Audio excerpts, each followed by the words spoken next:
This week, I was talking to Victoria Richardson again, and she was already on once to talk about limiting self beliefs. And this time, we talked a little more about how to transform and work with these limiting beliefs and, changing the narrative around it. But we spent a lot of time talking about our bodies. Your body has the message, your body knows if you're telling yourself the truth. And lately, the last few years, I've noticed that, not few years, honestly, it's a year, maybe a year at most, where I was actually listening, but I got the impression that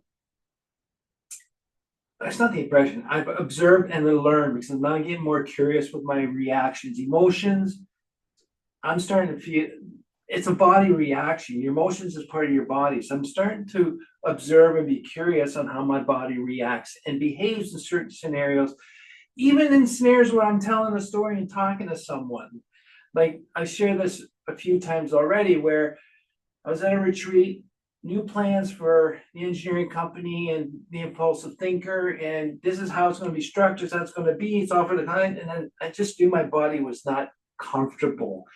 It was just kind of, what the hell's going on? So, after the fifth time I told the story, I was starting to feel that same feeling. I just thought before it was indigestion or it's jet lag or whatever. And I kind of said, okay, now the next time someone asks me this question, I'm going to answer with my new plans. I'm actually going to pay attention to my body. I'm going to sense it. I'm going to be aware of it. Because I told the story so many times, I can tell without even thinking. So as I was telling them the story, I can feel that my body was getting tense and uncomfortable and jerky, and just none of it was visibly jerky to other people, but to me is I can just feel it's like that's kind of the sensation I was getting. So finish the story. At that time, I settled myself convinced that was the direction to go. But then later on, as I was sitting in another session, just sitting there thinking, and then all of a sudden, I went, bam! Intuition, whatever you call it. It's just all of a sudden, I got, bam! André, what your body was telling me was you're bullshitting yourself. You're a liar. My body was telling me you're lying. You're bullshitting yourself. Stop it. And then that's when I saw, and almost 2 seconds later was, now I know what I need to do for my next chapter of my entrepreneurial journey, and double down on the Impulsive Thinker, and double down on even engineering services that I want to do, I've been wanting to do for a long time, but I always put aside for other people, staff, clients, even business partners. But that was because I was paying attention to my body. And to me, that's, talking with Victoria, I got a lot of that again. We got to listen to our intuition. We got to listen to our gut feels. Now we got to use the brain. We got to use our analytical minds, our smarts, but at the same time, we can't dismiss our body intuition without proof of the brain. Okay, so we got to have body, brain. How does it go? Brain, heart, and body. We need to take all three into consideration, but we've got to listen more to what our body's saying. It knows if you're going into a bad situation. It knows if you're going to make a stupid decision. It knows if you're going to make a great decision and you're afraid of doing something, right? So not only have I been ignoring my body saying, don't do something stupid, it was body saying, why are you not doing something good and you're holding back? So to me, got a little more confirmation of that with her. And I don't know who said it or where. Oh, it was a new friend of mine. He's a well-known. He works with high-performing athletes, chiropractor, but sports medicine. And he said our bodies are semiconductors. We need the energy from the sun to energize us. And then talking with Victoria, it is all about energy in our bodies. If we got the right energy, our cells are working better. If we're telling ourselves what we're supposed to do and what we want to do, our body will know and what to do and react. And but by this, how to do this is we need to convert our limiting beliefs into new stories that will serve us. We deserve it, man. You deserve to be happy. You deserve to be successful. You don't deserve to shit on yourself so you can feel shitty and not do something you know is going to be happy and that you're going to have fun and do and you're great at. We got to stop that. But we're the only ones that can stop it. For me, I think a lot of us, I can say for a lot of us, we're blaming other people, the outside, the other. But in the end, our subconscious is what's controlling us. It's our subconscious telling us the story that we're not good or that we can't do stuff for the future. Okay? So we need to change that narrative. And it's not the people around you, it's not your environment. You need to take ownership of that. And what I really liked with the conversations and what she said that really hit me was we need to release trapped emotions.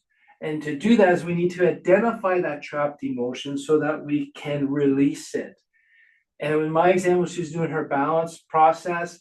I did feel a bit of a release of that despair. She identified the emotion. Okay. Yeah, I want to believe her. She told me this is what she was going to do, but I went in with an open mind. And with a lot of the work that I've been doing with my therapist right now for a long time, it is a body, your sensation, you're tense, your shoulders up. Why are you tense? Identify it. I'm sore tummy. I think that's anxiety. Don't quote me on that. But different parts of your body reacted for different types of stresses or mental health conditions, as they call it. So we need to identify these trapped emotions and we have to deal with them. And part of that is, I like her system with the 5 R's. Is if you can't, if you don't want to work with her, it's on her website. It's just in a way to identify that limiting belief. What story are you telling yourself? Or as she says, what's the story around that limiting belief? And getting right down to the nitty gritty, identifying it so you can get to the root cause of the limiting belief. Me not being good with people is not the limiting belief. The limiting belief, it's almost to the point once we go further down. Before I get there, what I want to exclude the 5 R's is one is you got to recognize the limiting belief. Okay, so I did that. I'm just going to go what we kind of worked on is I don't deserve to be successful. Okay, that's how I recognized it.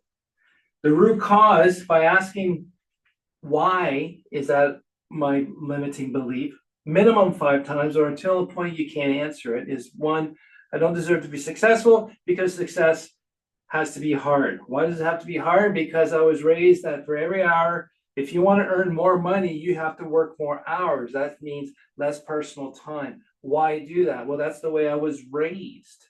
That was the way I was trained that's how money works. And at the same time, why is that how money works? Because if I don't do hourly labor and get paid by the hour, I'm just a corporate bastard that, is benefiting and slave labor of people that are working hourly. So you get right down to the root cause. And once you understand that little root cause, because all the other stories above that is simply masking the root cause. So if we can get to the root cause, it'll take care of all this, not just a Band-Aid solution. So once you get the root cause, you reframe it, flip the script. So we start talking that I deserve success and have it come easy and energizing. Okay, so that's reframing it. And the repatterning had a lot to do with, put it on the wall, create new patterns around my life to support this new narrative. And it has to be reminded of me because I got to reprogram my subconscious here. That's what we're doing. Just don't come up with a new narrative and say, yay, I'm cured. It isn't. We got to convince ourselves. We got to overwrite the old programming because that's what the subconscious is to a certain degree. It's an old operating system that we got to overwrite and reprogram. Okay. So once we start getting with the repattern, that means taking action, doing something that's going to support and build on this new narrative, then you rally around it and you just review, keep going, get the support structure around you. So that's one way of how we can get these limiting beliefs. And just remember, if you're going through this process, you got to pay attention to your body. How is it reacting? Like she said, you get strong, your muscles get stronger when you know it's the truth. And your body tells you a lot of stuff. We just need to listen more. This was a great conversation with Victoria. If you haven't heard her first interview with me where we talked about limiting beliefs in more detail, please do so. And again, I want to know what your limiting beliefs are and what you want to change the narrative on. please email at André@theimpulsivethinker.com. I would love to hear from you. So thanks again for listening and learning with me. Take care.